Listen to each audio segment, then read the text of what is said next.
les grandes gueules sur RMC, RMC Story, les grandes gueules en direct tous les jours. Avec aujourd'hui Elina Dumont, avec Étienne Liebig et Zora Bitan. Et on parle de cette campagne qui a été lancée. Tiens, on va écouter cette campagne sur le vin. Justement, elle démarre aujourd'hui sur les écrans. Voilà ce qu'elle dit. Ceci est une publicité contre les ravages de l'alcool. Et il n'y a pas d'accident de voiture. Pas de type qui rentre en rampant. Personne ne se réveille à côté d'un sombre inconnu. Et il n'y a même pas de baston devant un bar. Parce qu'il n'y a pas besoin d'en arriver là pour que l'alcool fasse des ravages. Au-delà de 2 verres par jour, vous augmentez vos risques d'hémorragie cérébrale, de cancer et d'hypertension. Pour votre santé, l'alcool c'est maximum 2 verres par jour et pas tous les jours. Non mais... Pas mal foutu. Voilà la campagne qui est diffusée à partir d'aujourd'hui. Zora Bitan. Pas mal. Non mais ils se moquent de nous là. Pourquoi? Parce que les AVC, les machins, il y a 50 000 trucs qui peuvent causer ça. Hein. C'est pas que l'alcool. Hein. C'est vraiment mal. C'est un facteur aggravant, c'est ce que dit la campagne. Non, mais manger des frites tous les jours, c'est un facteur aggravant. L'obésité aussi. Il y a énormément de choses, le tabac. Mais il y a tellement de facteurs qui causent des AVC que réduire. Non, ça ne réduit pas. Non, mais, dis simplement, soyez conscients que voilà l'alcool, ce que ça peut provoquer. C'est très mal illustré parce que les causes, les conséquences de l'alcool sont aussi les conséquences de plein de choses. Donc, Nicolas Simon, bonjour. Il y a des gens qui boivent pas, qui font des AVC, hein, je connais. Président de l'association, s'il vous plaît, président de l'association nationale de prévention en alcoolologie et addictologie. Cette campagne, vous avez entendu, Zora Bitan, la critique, est-ce qu'elle va vraiment toucher son objectif ou elle doit, une fois de plus, nous faire culpabiliser, monsieur Simon? Je crois que c'est pas du tout l'objectif de la campagne de culpabiliser. Hein. Et si jamais ça devait culpabiliser, c'est quelque part elle aurait un peu trompé son objectif de départ. Non, je pense qu'il faut juste la voir comme une volonté de donner une information qui soit transparente et objective, informer les Français sur un risque. Après, chaque Français, il fait ce qu'il veut, il est responsable, il est adulte, mais c'est important qu'il ait une information sur les conséquences éventuellement d'une consommation. Oui, mais finalement, quand on regarde les chiffres, on s'aperçoit que 20% des consommateurs achètent 80% de l'alcool. En fait, il faut cibler les 20% plutôt que donner l'impression qu'on est tous coupables de quelque chose. Non, mais encore une fois, vous parlez de culpabilité. Je pense on ne nie pas, personne ne nie la dimension plaisir qu'il peut y avoir dans un type d'alcool ou un autre. Mais ce qui est important, encore une fois, c'est de donner une information. Et puis une information, quelque part, ça passe par un repère. J'entendais tout à l'heure à votre radio, on parlait de règles. C'est pas du tout une règle, c'est un repère. Donc Santé publique France, et nous on s'en réjouit, donne une information, et c'est une information qui n'est pas une opinion, c'est l'état actuel de la science. Donc après tout le monde peut se faire son idée effectivement sur la campagne, est-ce qu'elle est bien faite, pas assez faite, est-ce qu'un verre de vin c'est toujours bon pour la santé? Non, justement, c'est un peu ça le souci, c'est que il n'y a pas de... encore une fois, si on reprend la phrase sur votre santé, l'alcool c'est maximum 2 verres par jour et pas tous les jours. Je pense que si vous prenez un verre de vin, c'est-à-dire que le risque est faible quelque part, mais ça veut pas, c'est tout ce que ça veut dire. Donc si je bois 2 verres par jour, le lundi, pas le mardi, un petit peu le mercredi et un peu le week-end, est-ce que je dois me considérer comme un alcoolique? Non, mais de toute façon, je pense qu'il faut bannir ce mot. Alcoolique, ça veut rien dire. Vous savez, c'est pas noir ou blanc, c'est dans tous les processus addictifs, c'est des nuances de gris, si vous voulez. D'accord. Mais en fait, ça veut dire simplement que si vous consommez plus que effectivement 2 verres par jour tous les jours, vous pouvez vous poser la question et éventuellement aller rencontrer quelqu'un pour avoir un avis. Mais moi, je trouve que vraiment un des gros soucis, moi je connais pas mal de gens, de jeunes femmes et d'hommes qui disent ce soir je vais me dévisser la tête et qui donc partent en bringue avec l'objectif de se mettre minable, de reprendre un Uber pour rentrer défoncé, seul ou avec quelqu'un, et avec l'idée de se dire je me suis emmerdé toute la semaine au taf, et franchement ce soir c'est samedi, je me défonce. Et ces personnes-là prennent vraiment des risques là de santé, parce que elles vont assez loin dans le truc, avec l'idée d'ailleurs, tous les taxis et tous les Uber de France sont très habitués à ramener des gens qui peuvent plus marcher. Et donc il y a quelque chose là alors est-ce que ça c'est culturel? Comment on peut travailler avec ces gens-là? C'est extrêmement complexe, parce qu'ils n'ont aucun désir d'arrêter.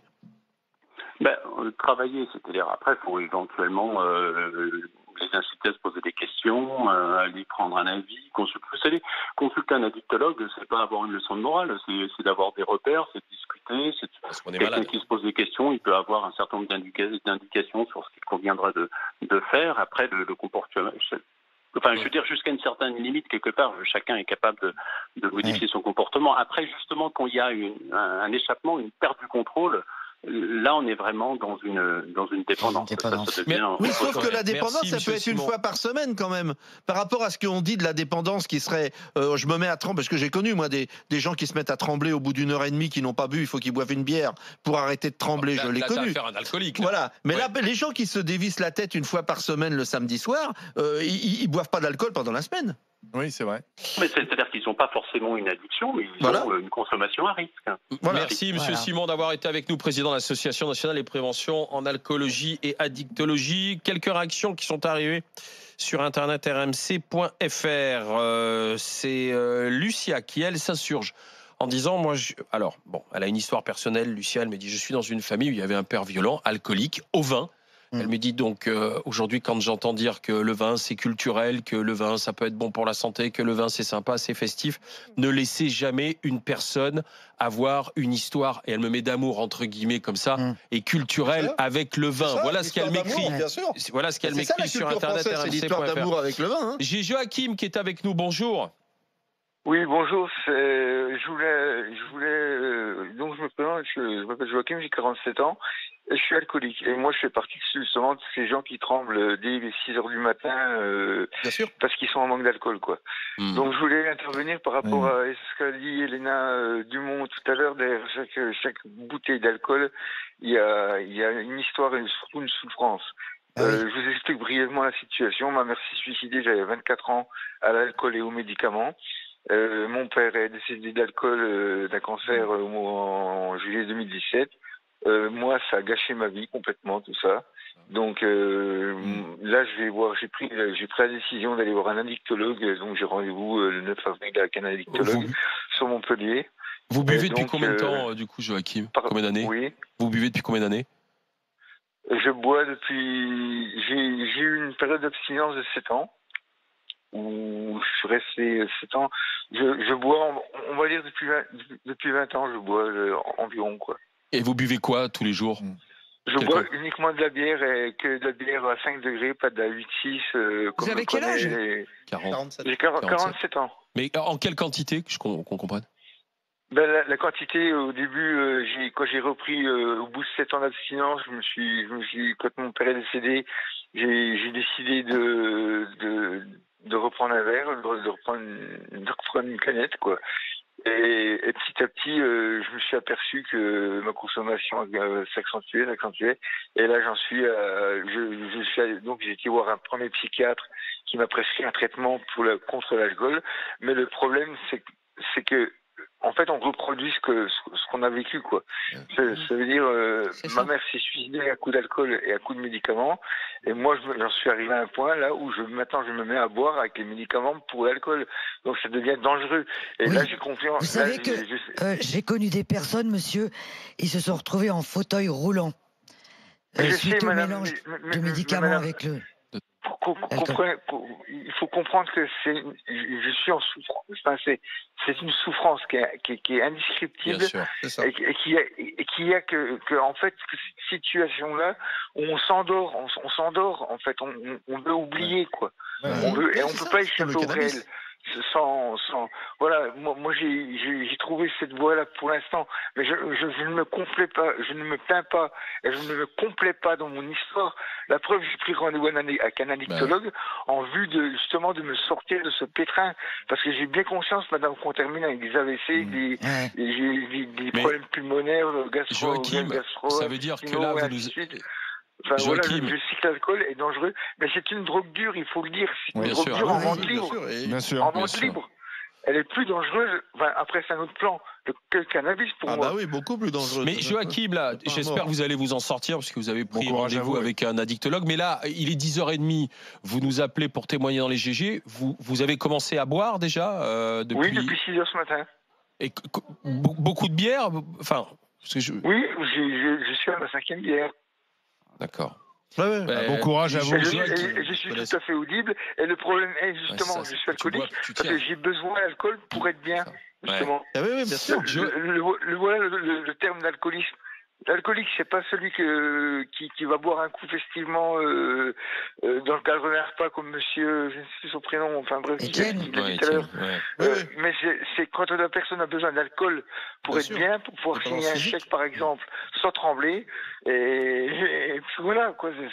Moi, je suis alcoolique, quoi. Joachim, je vous envoie un t-shirt DGG. Merci d'avoir témoigné avec nous dans les grandes gueules. Bon courage. On essaie de vous faire passer un peu de force là pour que vous puissiez vous en sortir. Dire quelque chose pour toutes les personnes qui nous écoutent.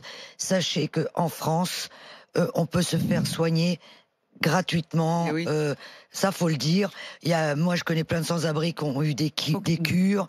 Faut qu'ils aillent où les gens? Moi je sais que par exemple, centre d'addictologie. Oui, mais voilà, mais par exemple les centres Pierre-Nicole, qui sont gérés par la Croix-Rouge, ils soignent toutes les addictions, le jeu, la cigarette, l'alcool. Enfin, faut savoir. Parce qu'il y a beaucoup de gens qui disent oui, mais j'ai pas d'argent. Donc ça n'a aucun rapport, mais après l'alcool, les stades de foot, et on va parler des chants de supporters. Jamais je n'emmènerai ma fille dans un stade où il y a on entend de telles choses, dit la ministre des Sports Roxana Maracineanu. Elle a assisté à Paris Saint-Germain-Marseille. La patronne de la Ligue de football dit écoutez, les chants, de toute façon, ça fait partie du folklore, même lorsque c'est homophobe et insultant. Les GG veulent savoir si vraiment c'est folklorique. À tout de suite au 32-16. RMC, 9h midi, les grandes gueules.